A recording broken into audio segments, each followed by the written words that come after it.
Oke, selamat sore rekan-rekan yang sudah hadir pada kesempatan sore hari ini.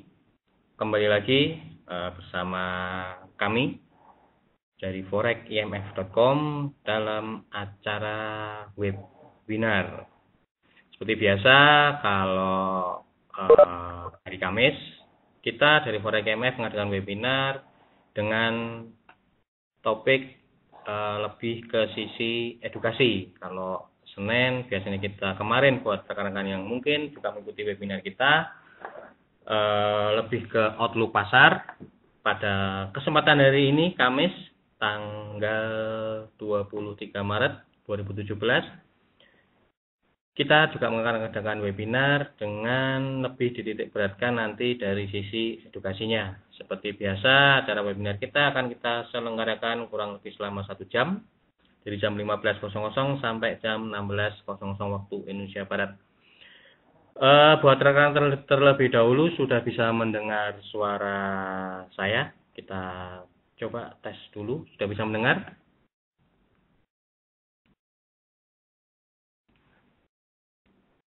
Oke Pak Janu bisa, rekan-rekan yang lain?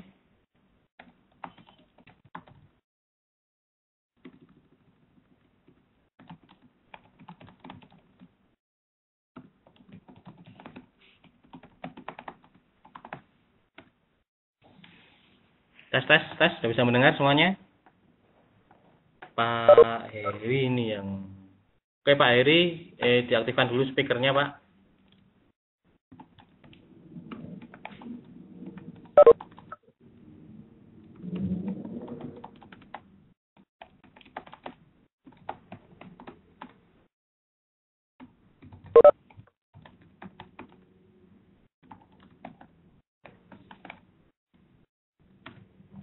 Oke Pak Heri, silakan diaktifkan dulu, atau rekan-rekan yang lain yang belum mendengar. Mengaktifkan speaker seperti petunjuk pada monitor. Buat Bapak M. Taufik, ini sebaiknya juga belum.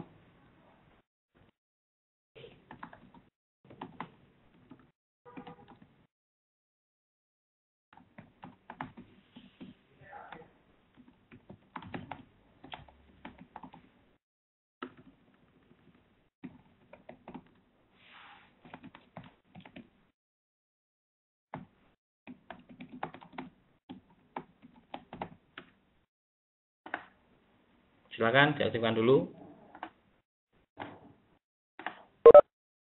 Oke, sambil menunggu rekan kita Pak Heri dan Pak. Oke, Pak M. Taufik sudah. Sudah bisa mendengar suara saya semua ya? Oke, kalau sudah, kita segera saja mulai acara webinar kita pada kesempatan sore hari ini. Nanti apabila ada pertanyaan yang sekiranya ingin disampaikan, silakan langsung ajukan pertanyaan melalui fasilitas chat yang sudah tersedia. Nanti akan kita bahas bersama-sama. Oke, sekali lagi selamat sore, selamat datang di acara webinar kita pada kesempatan sore hari ini. Pada kesempatan sore hari ini, kita akan sama-sama belajar tentang candlestick dalam trading. Kita sama-sama kan membaca candlestick dalam trading. Jadi kalau kita bicara analisa itu ada dua, analisa teknikal, analisa fundamental. Analisa teknikal sendiri itu ada dua tipe atau dua jenis. Yang pertama secara manual, yang kedua secara mekanik. Kalau kita bicara secara mekanik, itu biasanya jika rekan-rekan ketika melakukan analisa dari grafik itu menggunakan indikator, misalnya moving average, Bollinger Band, stochastic oscillator, RSI, dan lain-lain. Itu biasanya disebut analisa teknikal dengan cara mekanik. Sementara kalau kita bicara manual, ada tools yang bisa kita gunakan untuk menganalisa atau memprediksi pergerakan harga. Salah satunya menggunakan contoh, misalnya kita rekan-rekan biasa menggunakan Fibonacci, biasa menggunakan trendline, atau menggunakan yang namanya pola candle. Nah, itu yang biasanya disebut dengan cara manual. Dan pada kesempatan sore hari ini kita akan menitik beratkan analisa teknikal secara manual, yaitu dengan membaca pola-pola candle. Jadi kalau rekan-rekan lihat di grafik, grafik itu sebenarnya tidak ngacak, istilahnya tidak ngacak, itu ada pola-pola. Sebenarnya kalau nanti rekan-rekan bisa membaca candlestick tersebut, itu ada pola-pola, di mana dari pola-pola yang terbentuk pada grafik atau pada candle itu bisa digunakan sebagai tools untuk menganalisa atau memprediksi kira-kira harga berpotensi akan bergerak kemana, apakah akan naik atau akan turun. Nah, antara analisa mekanik dan analisa manual sendiri sebenarnya tidak ada mana yang lebih bagus. Kalau mungkin ada pertanyaan, lebih bagus menggunakan indikator atau menggunakan Fibonacci misalnya, atau menggunakan pola-pola candle, lebih bagus yang mana? Mungkin sebagian rekan-rekan ada pertanyaan seperti itu, mana yang lebih bagus? Apakah menggunakan indikator itu jauh lebih bagus dibandingkan dengan manual? Untuk analisa sendiri tidak ada mana yang lebih bagus antara mekanik dan manual. Masing-masing mempunyai kelebihan dan kelemahannya sendiri-sendiri. Masing-masing punya kelebihan dan kelemahannya sendiri. Kalau kita bicara, kalau rekan-rekan ketika melakukan analisa menggunakan indikator, kelebihannya itu sifatnya lebih objektif. Dalam artian, mungkin ketika saya, misalnya dengan Pak Taufik atau Pak Heri atau Pak Janu, misalnya kita sama-sama menggunakan indikator stokastik misalnya. Kita sama-sama menggunakan indikator stokastik. Ketika stokastik berada di atas, menekuk ke bawah, pasti saya, Pak Heri, atau Pak Janu, atau Pak Taufik akan mempunyai persepsi yang sama. Harga ada kecenderungan potensi untuk turun. Akan membacanya akan sama. Pembacaannya akan sama. Ada potensi harga akan turun. Maka kita siap-siap masuk posisi sell, akan mempunyai persepsi yang sama, akan mempunyai pandangan atau analisa yang sama. Itu kelebihannya indikator. Namun indikator sendiri kelemahannya kalau kita rekan-rekan hanya menggunakan indikator, kalau dalam analisanya hanya menggunakan indikator, kelemahannya sifat hampir semua indikator itu sifatnya lagging. Dalam artian tidak ada indikator yang mendahului running. Jadi kalau mungkin rekan-rekan perhatikan, misalnya rekan-rekan menggunakan indikator perpotongan moving average. Ketika moving average memotong dari atas ke bawah, itu merupakan sinyal sell, harga sudah turun dulu. Bahkan mungkin turunnya sudah terlalu jauh. Nah, pada poin itu, pada titik itu, mungkin ada sedikit kekhawatiran atau keraguan. Karena apa? Karena harga sudah turun dulu. Karena kalau masuk sell berarti batas risikonya harga sudah menjauhi dari resisten. Batas risikonya akan jauh lebih besar. Biasanya pada satu titik akan ada muncul keraguan atau kekhawatiran seperti itu karena harga sudah turun dulu.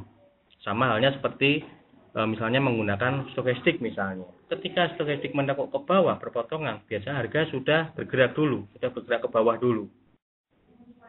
Bisa dikatakan bahasa kasarnya sering ketinggalan harga. Jadi bisa dikatakan kita tidak mendapatkan entry, sell atau buy terbaik. Dalam artian tidak bisa mendapatkan harga sell di harga tertinggi atau mendapatkan harga buy di harga rendah. Nah, itu kekurangannya kalau rekan-rekan hanya menggunakan indikator.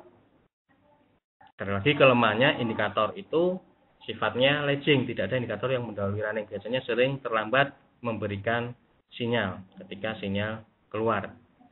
Itu kenapa ketika menggunakan indikator, digunakan di time frame yang kecil, itu sering memberi false signal, karena harga sudah bergerak dulu, baru sinyal muncul. Mungkin kalau digunakan di time frame yang relatif besar, masih relatif H1 atau H4, mungkin masih bisa diikutin. Tentu saja, namun itu tadi risikonya akan jauh lebih besar.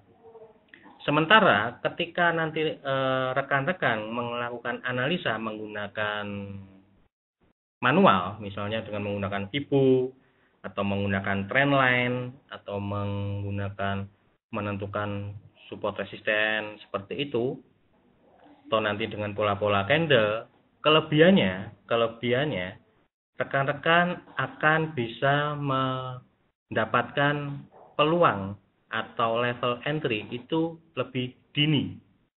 Akan mendapatkan peluang untuk entry itu lebih dini, jadi lebih awal. Jadi rekan-rekan akan bisa mendapatkan harga sell dan buy di harga terbaik. Dalam artian terbaik itu bukan berarti nanti profitnya besar, bukan. Potensi profitnya mungkin bisa besar, namun dilihat dari sisi risikonya akan jauh lebih kecil.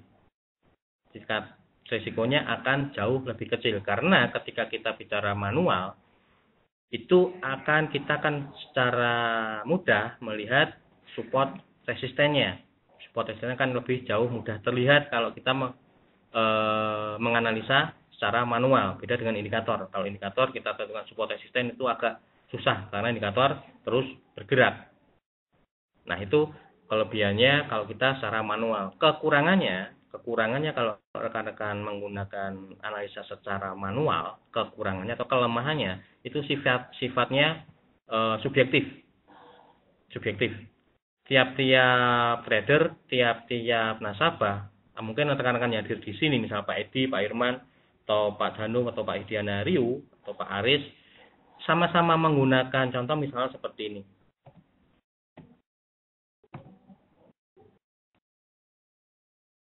Nah, misal nih kita nggak pakai indikator ya. Saya delete dulu buat gambaran.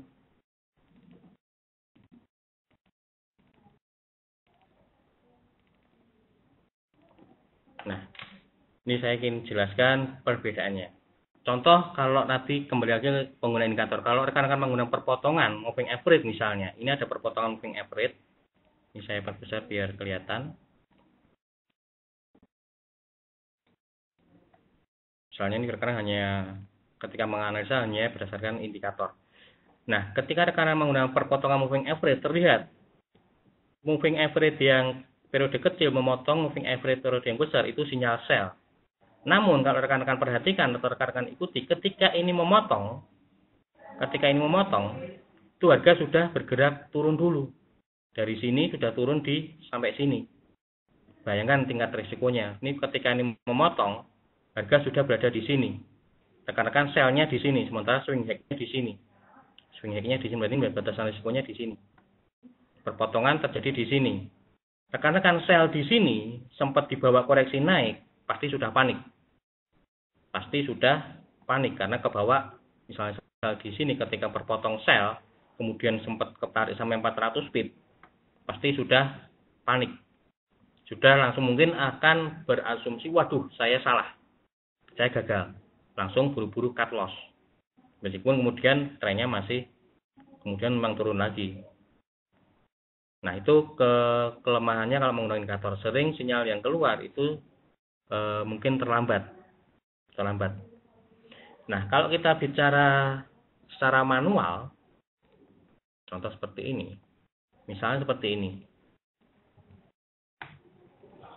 Nah, kalau kita bicara seperti ini, misalnya kita bicara menggunakan Fibo misalnya, antara saya, Pak Janu, atau mungkin Pak Diana Rio, atau Pak Heri, akan mempunyai persepsi yang berbeda. Dari mana kita mulai narik sebagai titik acuannya, atau menggambar trendline misalnya.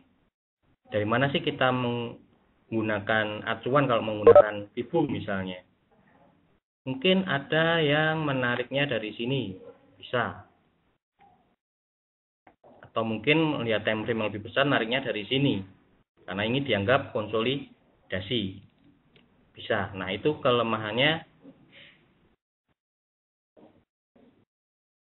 dari Pak Riko. Maksudnya connection gimana, Pak? Atau rekan-rekan yang lain ada masalah dengan audionya? Atau hanya Pak Riko?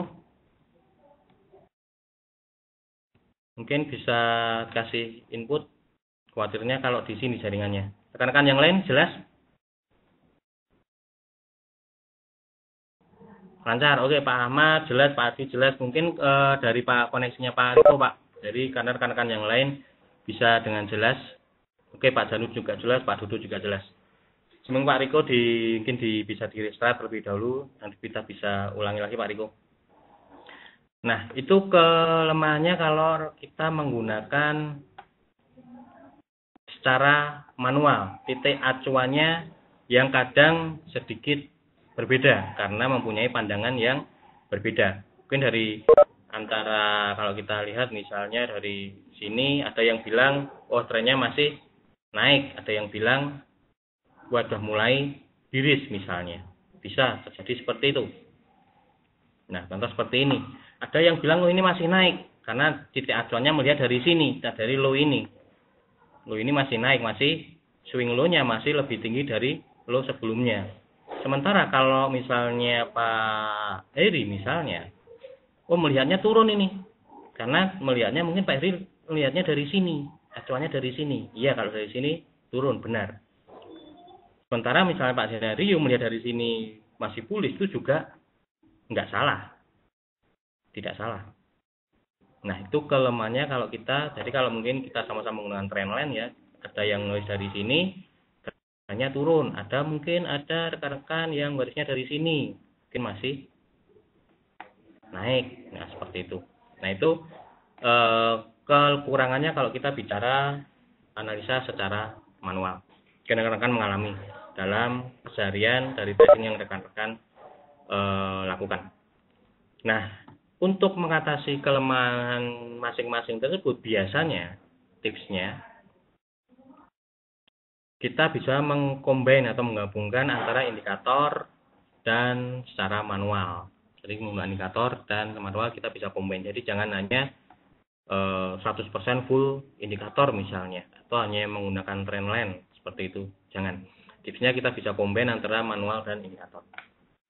Nah, itu sebagai pengantar dulu masing-masing kelemahannya. Dari saat ini saya tidak bilang nanti pola candlestick ini paling bagus, enggak, namun ini bisa dijadikan sebagai acuan.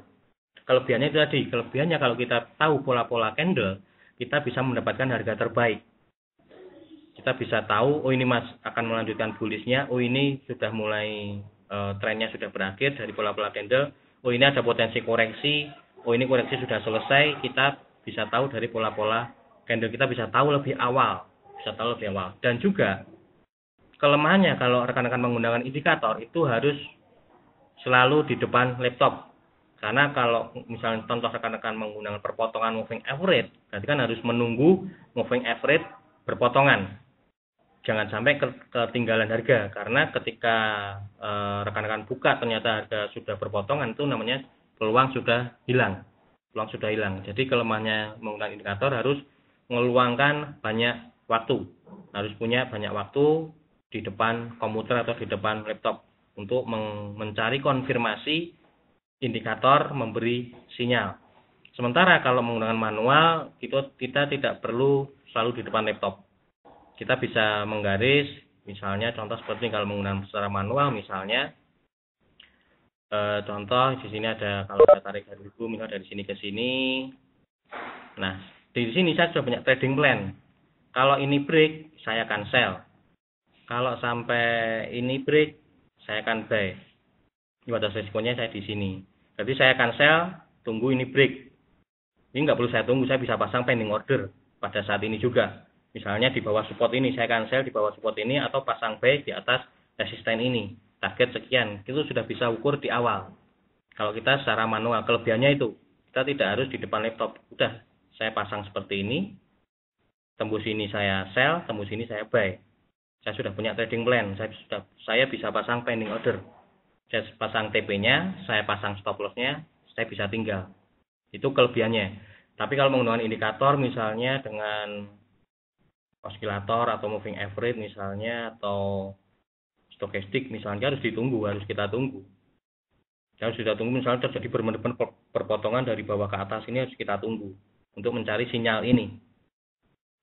Jangan sampai ketika kita buka laptop harga stokastiknya sudah naik di sini, itu sudah ketinggalan harga. Nah, itu kelebihan dan kekurangan masing-masing analisa dari nanti metode yang rekan-rekan gunakan. Oke, kita lanjut. Pada kesempatan sore hari ini kita akan membaca pola-pola candle dalam trading. Candlestick pertama kali digunakan di Jepang, ini sejarah kita nggak usah banyak bahas di sini. Sebenarnya sudah dimulai di Jepang sekitar abad 17. Jadi candlestick ini ditemukan oleh orang Jepang dan sudah digunakan dari abad ke-17 untuk memperhitungkan pergerakan harga beras pada waktu itu. Kemudian namanya yang Huma ini yang sebagai pelopor metode candlestick, yang Munehisa Huma ini nggak usah kita bahas. Kita skip aja ya. Nah, Steve Nissen ini yang mempopulerkan metode analisa menggunakan pola candlestick. Basic, nah basicnya kita harus tahu dulu yang dimaksud dengan candlestick. Candlestick ada bagiannya seperti ini. Ini dinamakan dengan body, real body. Yang ini dinamakan shadow atau ada yang mengatakan ekor, atau bahasa Inggrisnya wicks. Kalau bahasa gampangnya ini ekornya, ekor atas, ini ekor bawah, ini bodinya. Nah, untuk pembacaannya, kalau harga open, misalnya nanti opennya di sini, kemudian close-nya di atas, itu berarti candle menunjukkan bullish. Opennya di sini, jadi pembacaannya open di sini. Jadi ketika candle ini ya, harga dibuka di sini, sempat turun sampai di sini, kemudian naik lagi, sempat mencetak harga high di sini, kemudian close di sini. Berarti harga open lebih rendah dari harga penutupannya, berarti harga cenderung naik atau bullish. Demikian juga sebaliknya. Kalau misalnya open candle di sini, harga sempat naik sampai sini, kemudian turun, sempat mencetak low di sini, kemudian harga ditutup di sini. Berarti harga pada dari candle ini menunjukkan penurunan. Tergantung time frame-nya. Kalau 1 jam berarti dalam 1 jam sebelumnya harga turun. Kalau daily ya, misalnya hari kemarin ya berarti kemarinnya seperti ini, berarti kemarin harga mengalami penurunan atau dalam kondisi bearish. Nah, itu dasarnya. Ini real body, ini ekor atas, ini ekor bawah, biar mudah dipahami. Atau terserah nanti rekan-rekan mau menggunakan istilah apa, mau shadow, mau ekor silakan, mau put atau mau wicks silakan. Nggak perlu dijadikan masalah mau menyebut ini shadow atau ekor. Nah, candlestick bagi menjadi dua, yaitu bullish candle dan bearish candle. Tadi sudah seperti ini. Nah, single candlestick pattern. Jadi ada candlestick, pola candlestick namanya Morubusu, yaitu candlestick yang tidak memiliki shadow. Kalaupun ada, shadownya sangat pendek sehingga sepintas lalu tidak terlihat. Sebaliknya, body Morubusu relatif panjang. Jadi jika rekan-rekan menemukan pola atau menemukan candle tunggal ya, single namanya single, candle tunggal. Candlenya bodinya panjang tanpa ekor, itu disebut Marubozu. Itu disebut Marubozu. Kemunculan Marubozu ini menandakan tekanan bearish dan bullish sangat besar pada periode waktu tersebut. Jadi kalau misalnya candle bodinya panjang putih misalnya, atau itu berarti tekanan bullishnya cukup kuat. Atau kalau candlenya bearish atau hitam, itu berarti tekanan bearishnya cukup kuat. Nah, contoh seperti ini, White Marubozu. Ini berarti tekanan bullishnya cukup kuat. Seperti ini berarti tekanan bullishnya cukup kuat. Harga ada potensi dia akan naik. Kemudian kalau ini namanya Black Marubozu, itu tekanan bearishnya cukup kuat. Ini tekanan bearish cukup kuat. Jadi harga ada kecenderungan untuk turun. Kemudian long candle. Long candle adalah candlestick yang relatif panjang. Patokan utamanya adalah panjang bodinya. Ada dua jenis long candle, yaitu long bullish candle dan tentu saja long bearish candle. Bedanya dengan Marubozu, long candle masih memiliki shadow yang terlihat dengan jelas. Jadi long candle sama Marubozu itu relatif sama. Cuma perbedaannya kalau Marubozu tadi tanpa ekor, kalau long candle ada ekornya. Oke, ada pertanyaan dulu dari Bu Umu. Salam Pak, time frame berapa kita perhatikan candle, sebab candle berubah dengan cepat. Sebenarnya bisa di semua time frame Bu Umu. Nanti kaitannya, jadi dari pola candle tersebut kita bisa menggunakan sebagai acuan support resistennya. Jadi nanti misalnya sebenarnya bisa digunakan sebagai, nanti di belakang mungkin akan saya jelaskan untuk contohnya. Jadi bisa digunakan di semua time frame. Nanti kaitannya itu nanti ke target sama batas risikonya. Jika Bu menemukan di time frame yang besar, misalnya menemukan di time frame daily, potensi profitnya jika ternyata benar, potensi profitnya bisa besar. Namun risikonya juga akan jauh lebih besar. Dan juga sebaliknya, jika menemukan di time frame M15 misalnya, bisa diikuti, namun hati-hati, target profitnya cenderung relatif kecil karena risikonya juga relatif lebih kecil. Dan sering mungkin kalau di time frame kecil akan sering terjadi banyak pola atau bentuk candle yang sering memberi false signal. Jadi lebih baik, kalau saran saya pribadi, kalau untuk pola atau mengamati candle minimal di H1. Minimal di H1 Bu. Dari pengalaman ya, kalau di time frame pendek M1 atau M5 itu sering kali pola candlenya tidak valid.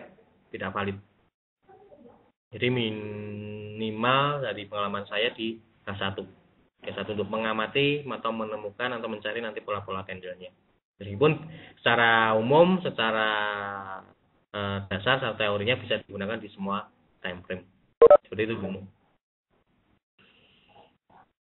Oke, kita lanjut. Tadi Marubozu sudah, long candle sudah. Bedanya long candle itu ada ekornya, nah seperti ini. Bodinya panjang, namun ada ekornya, itu long candle. Berarti ya, kalau long bullish ini berarti tekanan buyernya cukup kuat, sementara kalau long bearish candle tekanan sellernya cukup kuat. Spinning top. Nah, spinning top ini adalah candlestick yang memiliki upper shadow dan lower shadow yang panjang, namun memiliki body yang kecil. Kemunculan pola seperti ini itu mencerminkan keraguan-raguan pasar, apakah mau bullish atau bearish.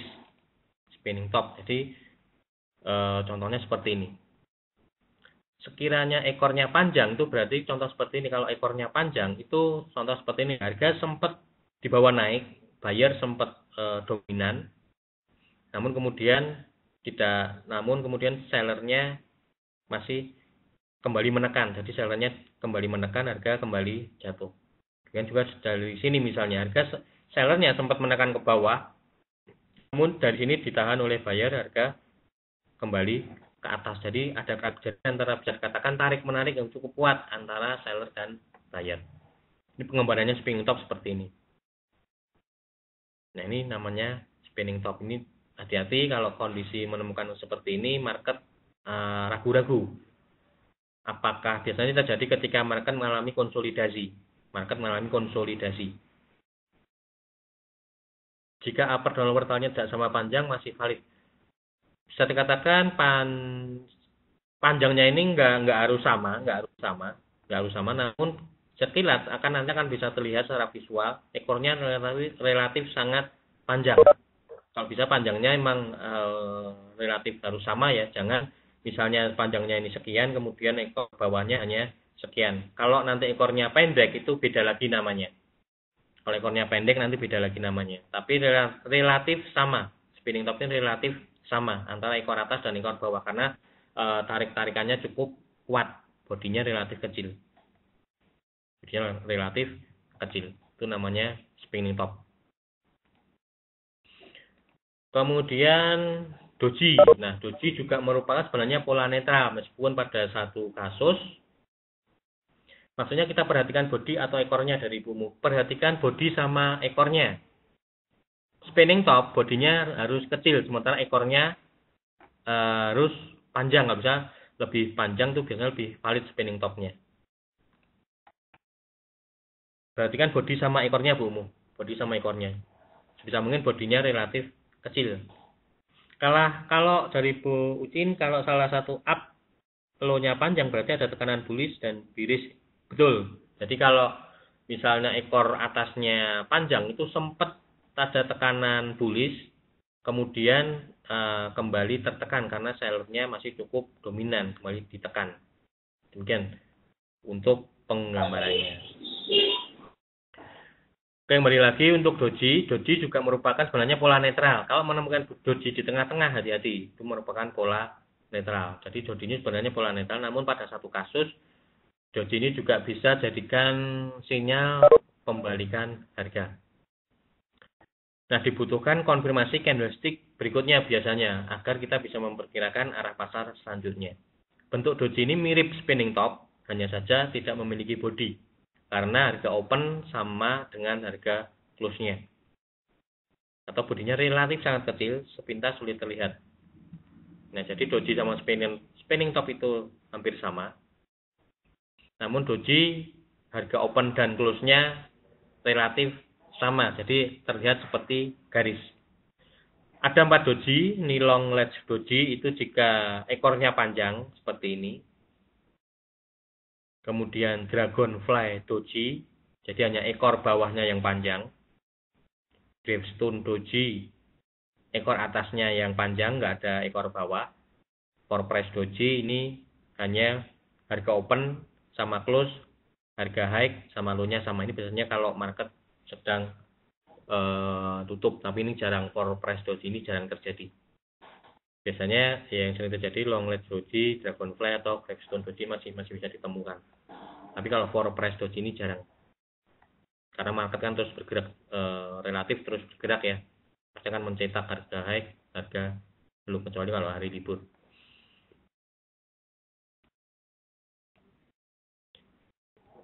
Nah, tadi udah long ledge doji mudah dikenali dari bentuk shadownya yang panjang. Kemudian kedua situ dapat dilihat dengan jelas memiliki panjang yang hampir sama atau paling tidak perbedaan panjangnya tidak terlalu jauh. Sementara untuk dragonfly doji tadi udah ya, harga close dan high-nya sama atau hampir sama, bentuknya seperti huruf T atau tidak ada ekor atas. Istilah dragonfly ini diambil karena doji ini memiliki bentuk mirip seperti capung. Kemudian untuk gravestone tadi sudah, ini kita skip aja, nanti mungkin kita langsung ke lihat di grafiknya secara langsung untuk menemukan pola-polanya. Karena waktunya hanya 1 jam ya.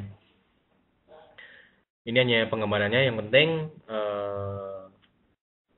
gravestone bentuknya mirip batu nisan, dinamakan dengan gravestone. Gravestone kan nisan. Ada kalanya juga posisi bodi akan sedikit ke atas sehingga bentuknya menyerupai salib terbalik. Nah, itu bentuk-bentuk doji. Kemudian hammer dan hanging man. Hammer dan hanging man sebenarnya adalah saudara kembar. Perbedaannya nanti hanya di sini. Keduanya memiliki bentuk yang sama, sama-sama memiliki bodi yang mungil atau kecil, dan ekor bawah yang panjang. Sementara ekor atasnya nyaris tidak terlihat, bahkan hammer dan hanging man yang sempurna sama sekali tidak memiliki upper shadow. Perbedaannya nanti hanya terbentuk ketika market dalam kondisi bearish atau bullish. Nah, seperti ini. Hammer seperti ini. Hammer ini atau hanging man ini merupakan sinyal ketika nanti rekan-rekan menemukan pola ini, itu ada potensi harga akan berbalik. Berbaliknya nanti entah koreksi atau reversal, nanti itu di lain kesempatan. Namun ketika menemukan pola ini, itu ada kecenderungan harga berbalik. Jadi misalnya dari atas ke bawah, misalnya bergerak dalam kondisi naik, menemukan pola ini, itu ada kecenderungan harga akan turun. Harga akan turun. Turunnya itu nanti bisa koreksi atau reversal. Namun untuk penilaian koreksi atau reversal itu akan ada pembahasan lebih lanjut lagi ya. Namun setidaknya ketika rekan-rekan menemukan pola ini, hammer ini dari bawah ke atas, hammer ini candle menunjukkan harga berbalik naik. Jadi dari bawah ke atas, misalnya harga turun ya, dari atas ke bawah, dari atas ke bawah, turun dari atas ke bawah, kemudian menemukan pola hammer ini, itu berarti harga ada potensi dia akan naik ke atas.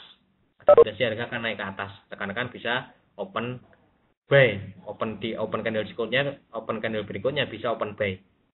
Batas resikonya di low-nya ini. Harga sedikit di bawah ekornya ini. Ini jadi batas resikonya. Open candle berikutnya bisa buy. Batas resikonya di bawah, sedikit di bawah ekornya ini. Demikian juga sebaliknya. Kalau menemukan dalam kondisi naik dari bawah ke atas, kemudian menemukan candle bentuk seperti ini namanya hanging man, itu berarti harga cenderung turun. Ada potensi harga turun. Rekan-rekan bisa open sell. Batas risikonya di sini. Ini kan terlihat jelas di grafik. Nah, yang membedakan hammer dan hanging man adalah lokasinya. Hammer selalu berlokasi di lembah, sementara hanging man selalu berada di puncak. Jadi hammer itu kan selalu di lembah. Jadi kalau rekan-rekan menemukan pola hammer di lembah, itu ada potensi harga naik atau memantul ke atas. Entah nanti naiknya koreksi atau reversal itu beda kasus ya. Namun ada potensi harga cenderung naik. Demikian juga dengan hanging man. Kalau rekan-rekan melihat grafik dari dalam kondisi naik, uptrend, naik, kemudian pada satu saat menemukan candle hanging man, atau yang bodinya kecil, ekor bawahnya panjang, itu ada potensi harga ke bawah. Ada potensi harga ke bawah. Nah, seperti ini. Ini hammer, dari atas ke turun, pada satu saat menemukan pola ini, harga cenderung memantul ke atas, harga cenderung berbalik. Yang sebaliknya, dari bawah ke atas, menemukan pola candle seperti ini, pola candle hanging man namanya ini, harga cenderung ke bawah. Ada potensi harga cenderung ke bawah. Karena bisa sell, misalnya candle berikutnya bisa sell. Kalau seperti candle USD DPY di time frame berapa Pak Riko? Kalian rekan-rekan kalau mungkin seperti Pak Riko ya, kalau kalian lihat grafik di H1 misal. Oke, kita sama-sama lihat USD di H1, di candle sekarang Pak. Kalau candle sekarang belum. Candle ini maksudnya Pak ya. Ini bodinya kurang kecil Pak. Bodinya harus kecil. Bodinya kalau bisa seperti ini. Bodinya seperti ini. Nah, ini bodinya seperti ini atau seperti ini, itu dengan bodinya relatif kecil seperti ini atau ini relatif kecil. Seperti ini. Kalau seperti ini bukan Pak. Seperti ini bukan hanging man. Ini bukan hanging man. Jadi bodinya masih terlalu besar. Bodinya harus kecil. Syaratnya hanging man atau hammer itu bodinya harus kecil. Seperti ini contoh. Seperti ini. Nah, nanti bodinya seperti ini. Nah, seperti ini. Ini contoh hanging man, mungkin kondisinya seperti ini. Hammer ya, hammer seperti ini. Ini turun, bodi kecil, ekor bawahnya panjang, ada cenderung harga kembali ke atas. Di sini kita bisa buy. Batas risikonya kalau di bawah ini. Di sini kita open ini kita bisa buy di sini. Euro CAD daily. Di ini Bu ya. Yang mana Bu? Candle sekarang ini? Hari kemarin? Kalau hari kemarin ini bukan. Jadi untuk hammer ini kan ekor bawahnya yang panjang. Hammer sama hanging man itu ekor bawahnya yang panjang Ibu. Kalau ini kan ekor atasnya yang panjang, bodinya juga enggak kecil. Ini bukan hammer atau hanging man. Jadi hammer atau hanging man itu bodi atau ekor bawahnya yang panjang.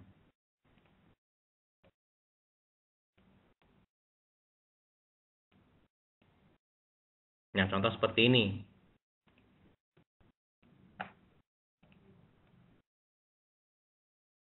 Nah, seperti ini hammer.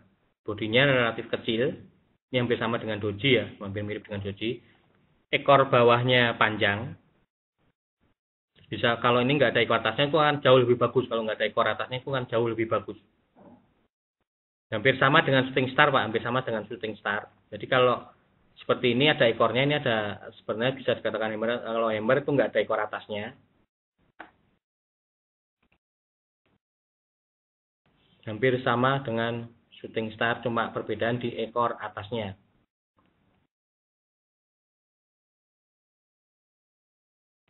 Nah, nanti rekan-rekan silahkan cari, nanti kan kita bahas. Kalau kita cari di sini mungkin waktunya nanti nggak cukup.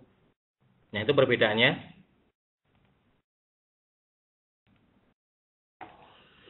Hammer dan hanging man itu yang penting ekor bawahnya panjang, bodinya kecil. Itu Pak Udin akan lebih mirip seperti doji. Jadi ini menemukan candle pola seperti ini yang kalau hammer dan hanging man itu ekor bawahnya yang panjang. Mungkin Bu Umu tadi ya, Bu Umu tadi kan ekor atasnya yang panjang, bukan? Jadi kalau hammer dan hanging man itu ekor bawahnya yang panjang, nggak ada ekor atasnya, itu akan jauh lebih bagus. Akan jauh lebih bagus. Kalaupun ada ekor atasnya bisa mungkin terlihat kecil atau tipis. Nah, penggambaran seperti ini. Jadi kita lihat ekor bawahnya panjang, bodinya kecil. Kalau di bawah itu hammer, kalau di atas namanya hanging man. Itu bentuk candle ada potensi harga berbalik.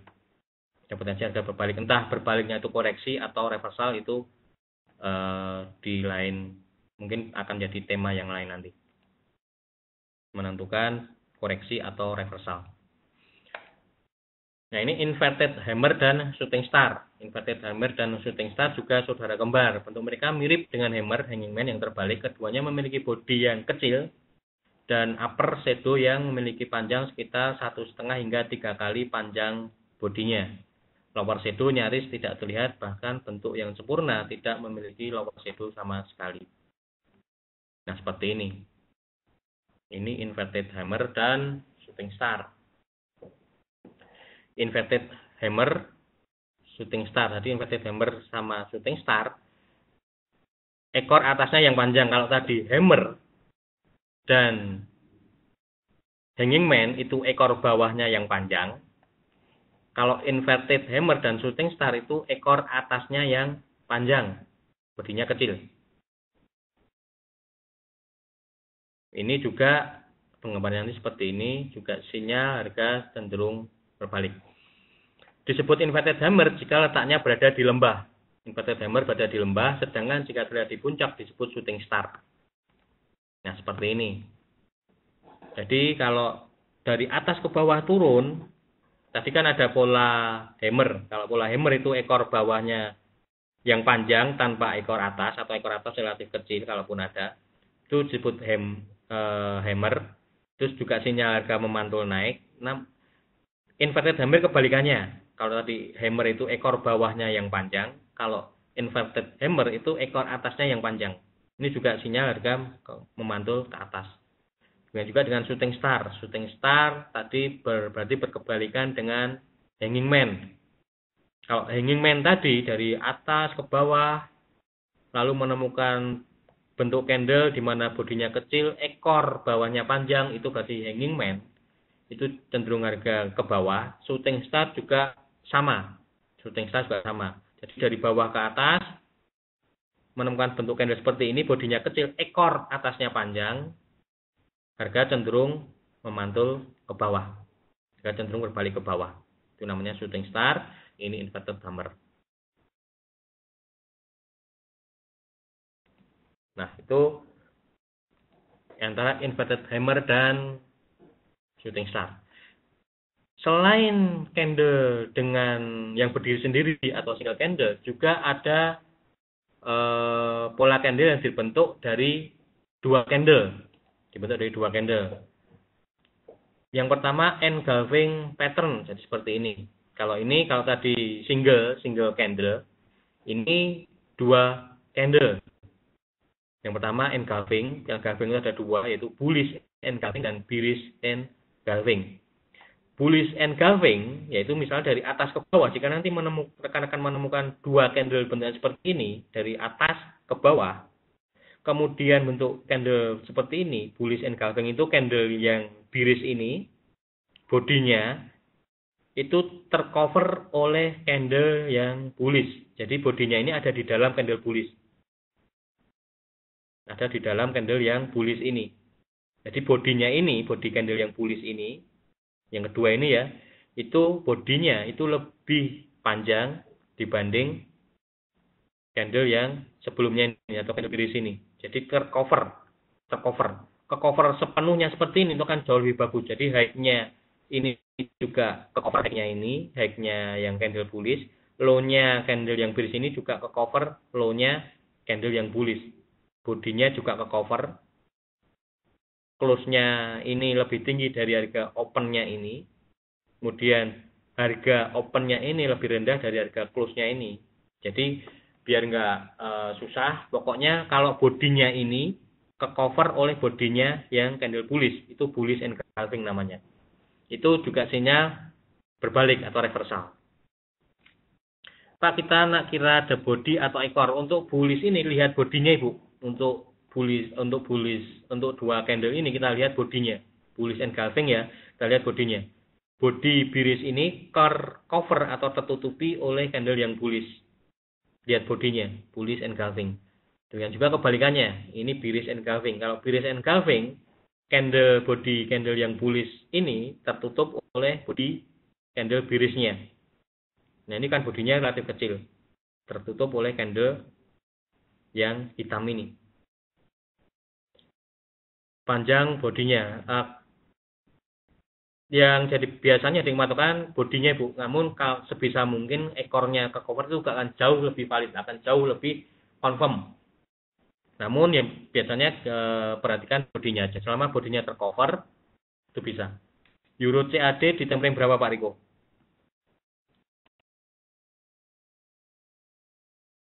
Dia 1. Euro CAD dia 1. Di kondisi sekarang.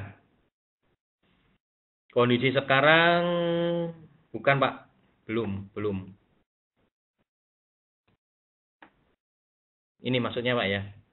Bukan, atau ini. Yang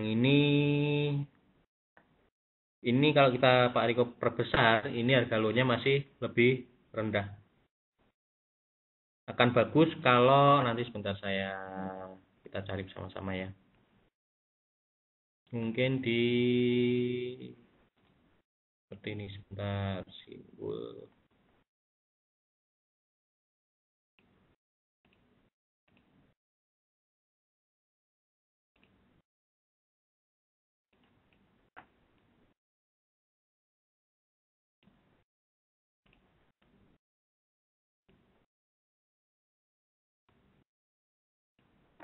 Yang lebih bagus di time frame di gold weekly, emas weekly,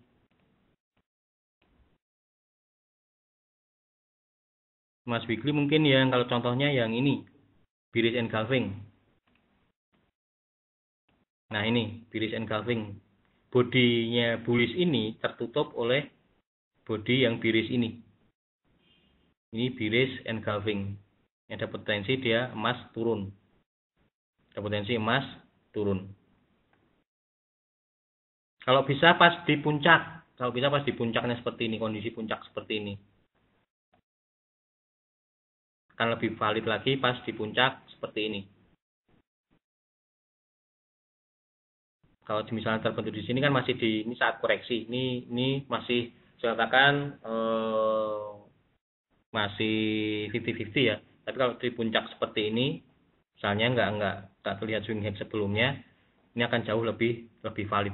Jadi akan jauh lebih valid ketika benar-benar pas di lembah seperti ini, atau pas di lembah seperti ini, itu bisa lebih valid. Kalau di sekarang belum bukan, tidak ada.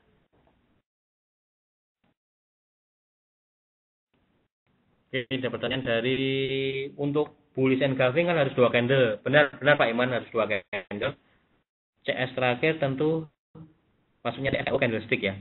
Candlestick terakhir tentu harus bullish. Betul, harus bullish, sedangkan candle pertama harus bearish. Candle pertama harus bearish, Pak. Candle pertama harus bearish. Candle pertama harus bearish. Candle kedua bullish, di mana body candle yang bullish itu menutupi body candle yang bearish. Silver weekly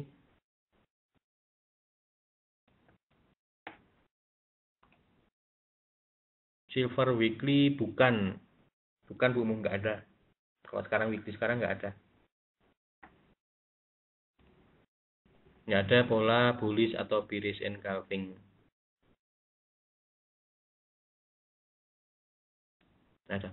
Memang untuk pola-pola seperti ini belum tentu setiap saat ada.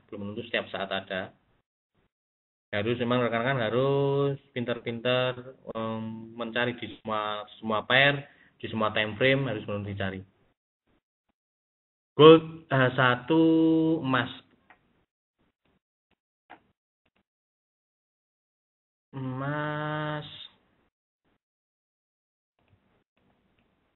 Jam 5 ini Pak ya.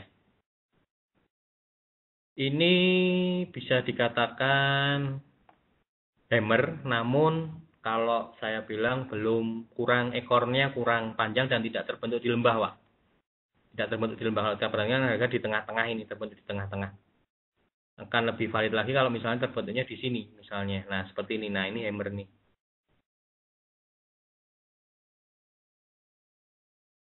Nah, seperti ini hammer. Naiknya kan lumayan. Kalau seperti ini masih cenderung, karena ini potensi naik karena lebih tertahan di support ini. Kalau namanya iya hammer. Kalau mau main, namun kalau saya lihat hammernya ekornya bawah kurang panjang. Ekor bawahnya kurang panjang. Kalau bisa 2/3-nya dari bodinya ini. 2/3 dari bodinya. Itu Pak Irman. Hammer namun kurang.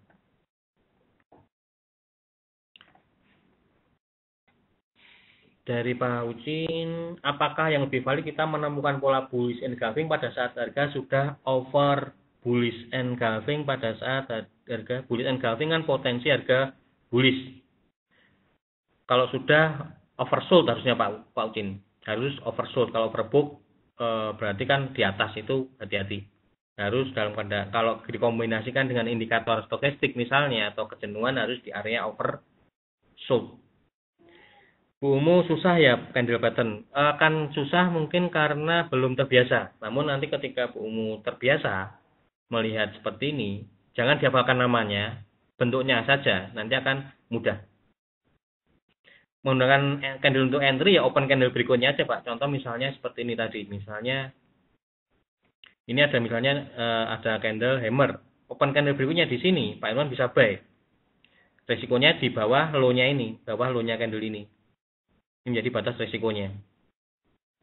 Hitung dulu aja resikonya berapa. Kalau saya buy di sini, misalnya Pak Irman buy di sini, resikonya sekian, siap diterima enggak? Kalau resikonya siap diterima, silakan masuk posisi.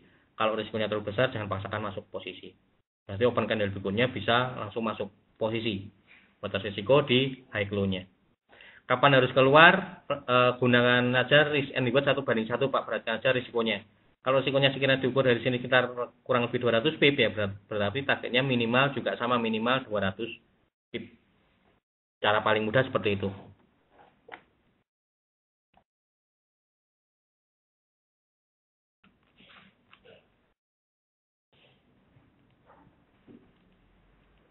Nah, itu engulfing.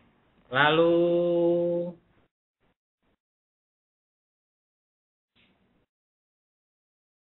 ini sudah ya ke cover tadi, ini kita skip aja.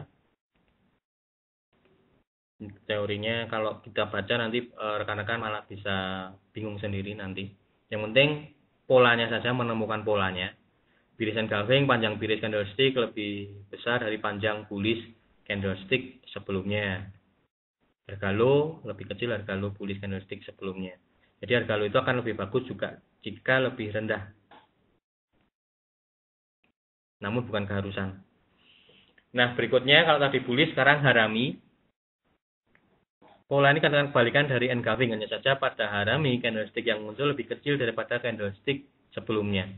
Nah, kalau tadi bullish engulfing itu candle bullishnya menutupi candle bearish.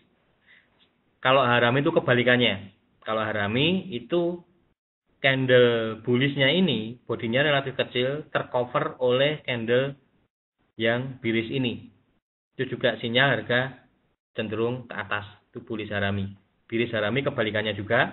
Kalau tadi bearish engulfing, itu candle yang bullish ini bodinya kecil, tertutupi oleh candle yang bearish.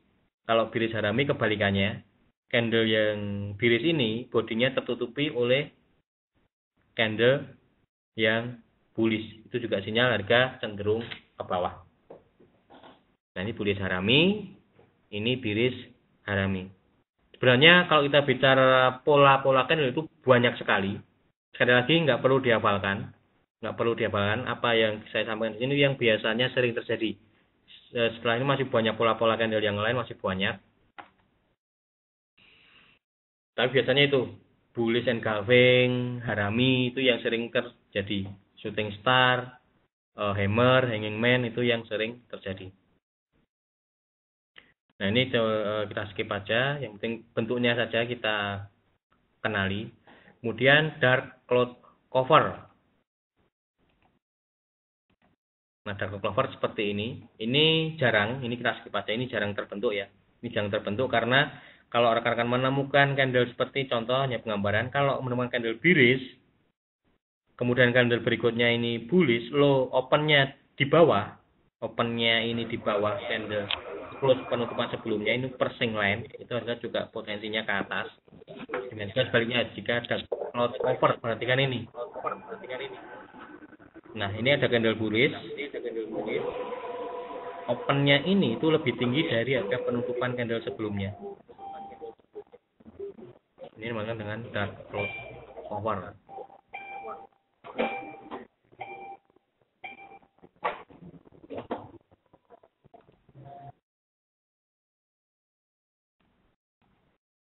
Ini juga ciri atau harga potensi reversal atau berbalik.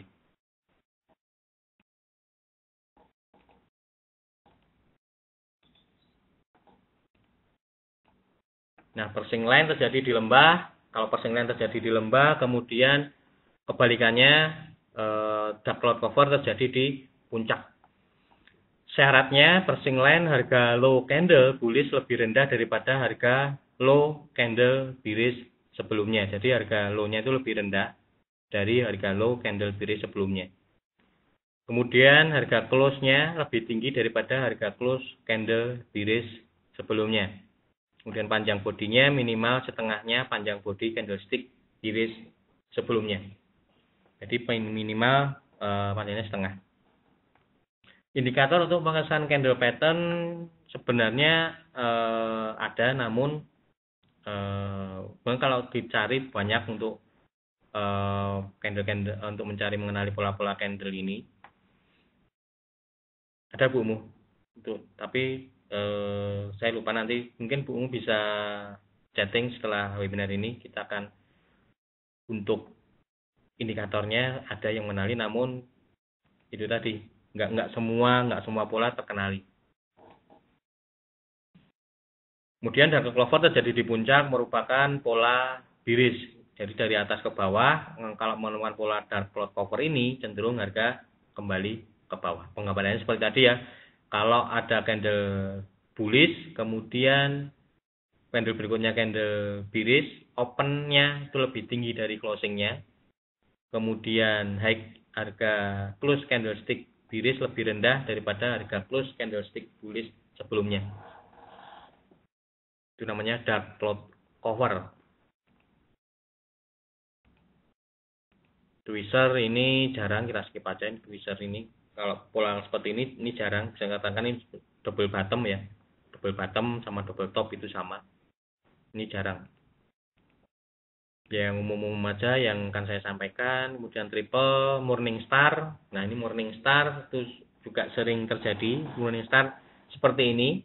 Ada harga dari atas ke bawah, ada candle bearish yang relatif panjang. Kemudian muncul candle dengan bodi kecil. Muncul candle kecil seperti ini. Kemudian candle berikutnya bullish. Kalau ini 3. Kalau tadi 2 candle, sekarang pola dari 3 candle. Kemudian ada candle bullish, kita open band-nya open di sini. Ketika open sini kita buy. Ini namanya Morningstar. Morningstar seperti ini, candle bearish panjang, ada body kecil, kemudian candle bullish panjang. Candle kecil ini bisa bearish, bisa bullish. Candle yang kecil ini, bodinya yang kecil ini bisa bullish, bisa bearish. Jadi intinya yang dua ini, candle bearish panjang relatif besar, ada body kecil, kemudian ada candle bullish panjang. Itu Morningstar. Open candle-nya kita bisa buy. Kebalikannya evening star, ada body dari bawah ke atas naik, ada body bullish yang panjang, kemudian ada candle dengan body yang kecil, ini bisa candle bullish, bisa candle bearish, kemudian diikuti oleh candle bearish yang relatif sama seperti candle bearish ini panjangnya, relatif sama. Mungkin nggak harus sama ya, namun relatif sama. Ini juga sinyal harga akan ke bawah. Pak, untuk morning evening star shadow-nya ada kriteria. Untuk shadow-nya tidak ada kriteria khusus, lebih ke bodinya ini Pak, lebih ke bodinya kalau morning star sama evening star. Dari GBP ada pola candle nggak di H1?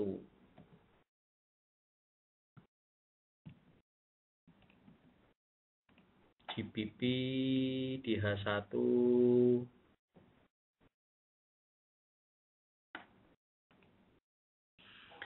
ini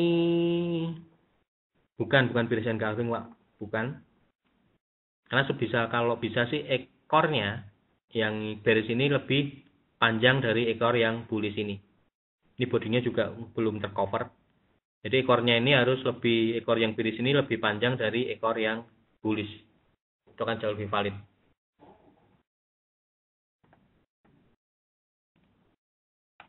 Morningstar batas resikonya di mana Pak? Morningstar batas resikonya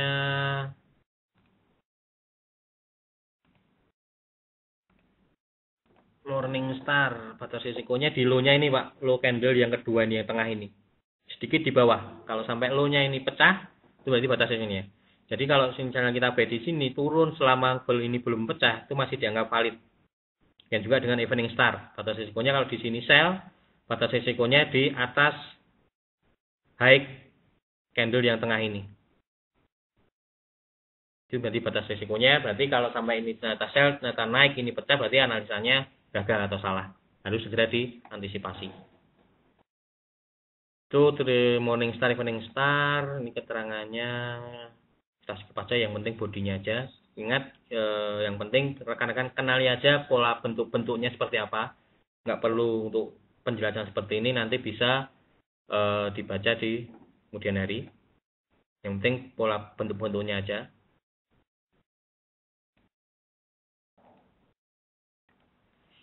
Evening star dapat kita kenali, misalnya contoh candlestick pertama, candlestick bullish, bagian dari sebuah uptrend. Candlestick kedua, candlestick memiliki body yang lebih kecil, bullish ataupun bearish tidak penting. Candlestick ketiga, candlestick bearish yang lebih panjang dari candlestick yang kedua. Panjangnya tidak perlu sama dengan candlestick pertama, namun posisi harga close-nya harus melebihi setengah dari body candlestick pertama. Jadi kalau bisa, close-nya itu setengah dari body candlestick pertama. Jadi kalau bisa sih ukurannya relatif sama, itu akan lebih bagus. Namun kalau sudah lebih dari setengah, itu sudah bisa dikatakan valid. Kemudian three-way soldier, ini kalau ini juga jarang. Three-way soldier ini juga continuation. Kalau menemukan bentuk candle seperti ini, bodinya relatif sama, bullish 3 kali, menemukan bullish 3 kali relatif sama, biasanya dia akan cenderung naik. Namun kalau three-way soldier atau three black crow ini hati-hati, karena ini terbentuk dari pola 3 pola candle, batas risikonya akan jauh lebih besar, karena risikonya di bawah sini. Ya, jadi kalau menemukan pola three-way soldier, kalau three black soldier, three black crow ini saya jarang ikutin. Karena apa? Karena potensi risikonya relatif besar. Karena kalau kita misalnya contoh seperti ini, three black crow, ada 3 candle bearish seperti ini. Open candle berikutnya saya sell, kan ini pola continuation, saya sell. Resikonya sampai di sini itu kalau dari pengalaman, kalau saya menemukan pola ini, saya resikonya itu jauh atau bisa dikatakan relatif besar resikonya. Jadi three-way soldier, three black crow ini bisa saya katakan, kalau saya pribadi saya skip karena bukan tidak akurat, namun lebih dari sisi resikonya relatif besar menurut saya pribadi. Karena kita buy-nya di sini, low-nya di sini kan berarti stop loss-nya kalau sampai low-nya ini break. Itu akan jauh lebih besar risikonya.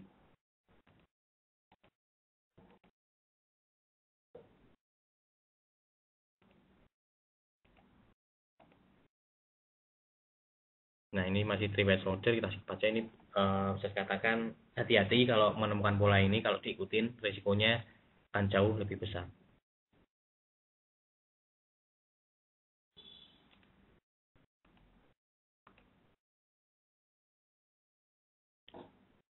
Nah, masih three way soldier. Masih three way soldier. Nah, kalau kita bicara pola, sebenarnya banyak sekali. Ini banyak sekali ya, ada bullish breakaway, bullish. Ini nggak usah dihafalkan semua, ini jarang terbentuk. Ini jarang terbentuk.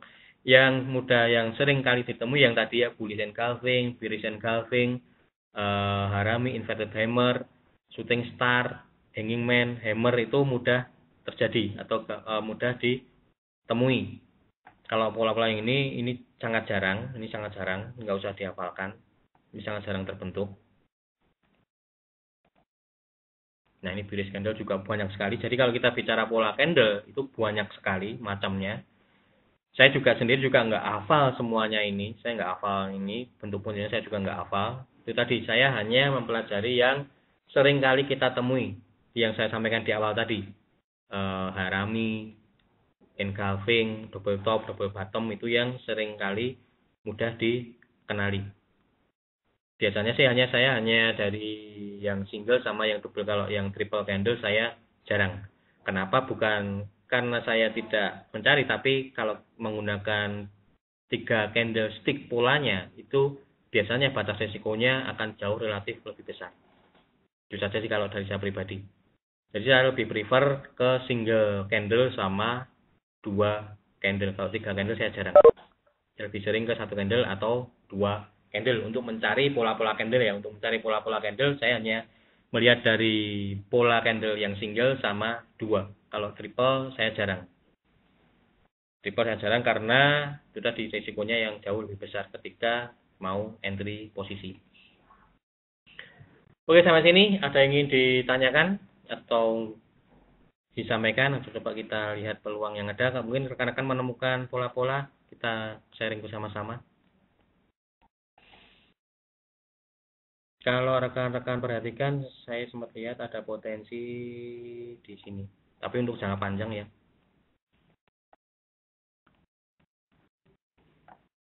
Rekan-rekan perhatikan minyak di daily. Ada candle apa ini? Silakan yang punya pendapat. Ada peluang minyak di daily. Kalau untuk jangka panjang, mungkin rekan-rekan yang suka atau tipenya trading jangka panjang, ada peluang atau potensi di minyak sekarang. Ada punya pendapat kira-kira pola apa?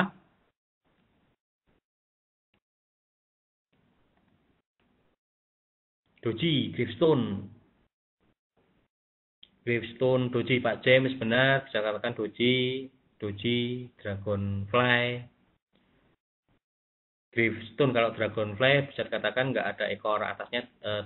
Dragonfly tadi ada ya. Saya juga terus terang nggak hafal untuk namanya. Saya hanya hafal bentuknya. Bentar, kita ulangi bentuk. Karena namanya terlalu banyak, saya nggak hafal namanya. Dragonfly itu nggak ada ekor atasnya, Pak. Dragonfly itu nggak ada ekor atasnya. Gravestone Doji itu ekor atasnya yang panjang. Namun bisa dikatakan ini bentuk doji. Dari Pak Janu, saya nggak hafal namanya, cuma tahu rasanya. Emang nama nggak perlu dihafalkan Pak Janu. Jadi rekan-rekan nanti nggak perlu menghafalkan namanya. Cuma ketahui aja bentuknya. Nggak perlu dihafal namanya, namun ketahui bentuknya. Ketika bentuk ini terbentuk, itu potensi continuation atau reversal, itu aja. Nah, kemana arahnya kira-kira. Kalau arahnya, ini kalau kita bicara ini, ada namanya candle doji, betul. Selain itu ada apa lagi? Ada terbentuk low-nya sama seperti ini apa? Double bottom. Low-nya bersama, double bottom turun, koreksi ke atas, turun lagi nggak pecah, untuk low yang sama double bottom. Untuk double bottom. peluang beli, ada potensi dia ke atas. Dari pertanyaan Pak Adi tadi, ada potensi minyak, ada kecenderungan dia akan kembali memantul ke atas.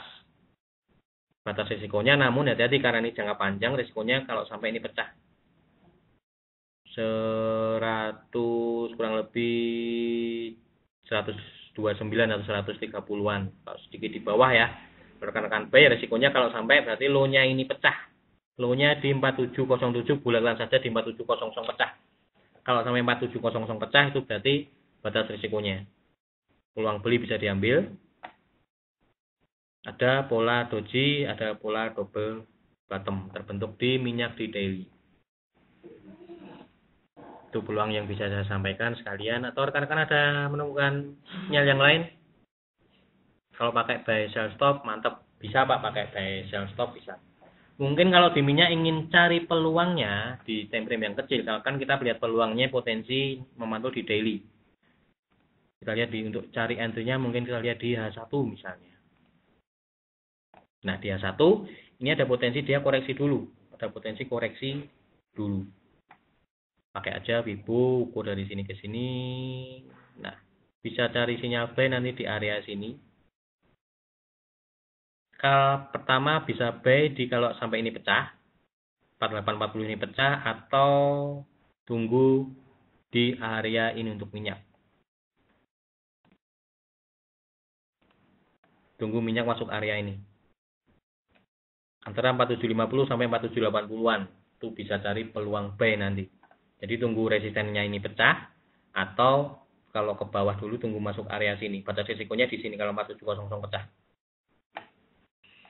Itu peluang untuk di minyak.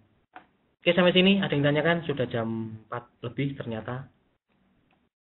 Kalau teman atau menemukan pola-pola yang baru,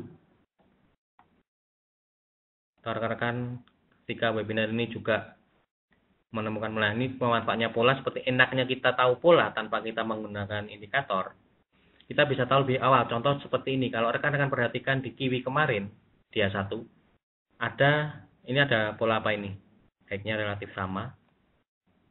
High-nya relatif sama itu double top. Double top. Open candle ini rekan-rekan bisa sell. Batas risikonya sell-nya di sini, open candle ini sell. Risikonya di sini, turunnya langsung anjlok double top. Ini manfaatnya pola-pola, kita bisa tahu lebih dini, sinyalnya lebih awal. Tapi kalau rekan-rekan menggunakan perpotongan moving average, sell-nya pasti ketika harganya pasti sudah di area sini. Sudah di area sini sell-nya. Akan terlambat. Kalau kita menggunakan pola candle, kita bisa dapat harga sell terbaik di sini. Dalam artian sell terbaik itu resikonya relatif lebih kecil. Dari Bu Umu, minggu ini mengapa naik? Kelebih karena dolarnya yang melemah, karena dari kenaikan suku bunga kemarin sudah diprediksi sebelumnya oleh pasar kalau kita bicara fundamental. Jadi harga emas itu ketika mau pengumuman suku bunga sudah direspon sebelumnya, sekarang berbalik naik karena banyak yang melakukan aksi profit taking. Kemudian juga nanti dilihat nanti malam ada Yellen, itu nanti akan menjadi petunjuk lebih lanjut apakah emas ini akan naik terus atau akan turun. Kalau Yellen nanti pidatonya nanti malam ya ada Yellen pidato. Kalau komentar pidatonya bagus, itu emas bisa turun. Tapi kalau pidatonya direspon jelek, emas bisa naik lagi. Dari Pak James ada posisi sell ya Bu. Sepertinya seperti itu Pak James. Sepertinya ada posisi sell. Oke, ada pertanyaan? Sebelum kita akhiri webinar kita pada kesempatan sore hari ini, sekali lagi kalau kita bicara pola-pola candle itu banyak sekali, nggak perlu dihafalkan. Yang penting tahu aja bentuknya dan candle yang umum ditemui seperti tadi yang saya sampaikan di awal. Engulfing, hammer, shooting star, inverted hammer, hanging man, doji, double top, double bottom itu pola-pola candle yang mudah ditemui dan sering terjadi. Kalau three-way soldier itu jarang, dan hati-hati kalau dari triple, kalau menemukan pola analisa berdasarkan terbentuk dari 3 candle, khususnya yang tadi ya three-way soldier, karena batas risikonya nanti yang akan jauh lebih besar. Ada pertanyaan sebelum kita akhiri webinar kita pada kesempatan sore hari ini?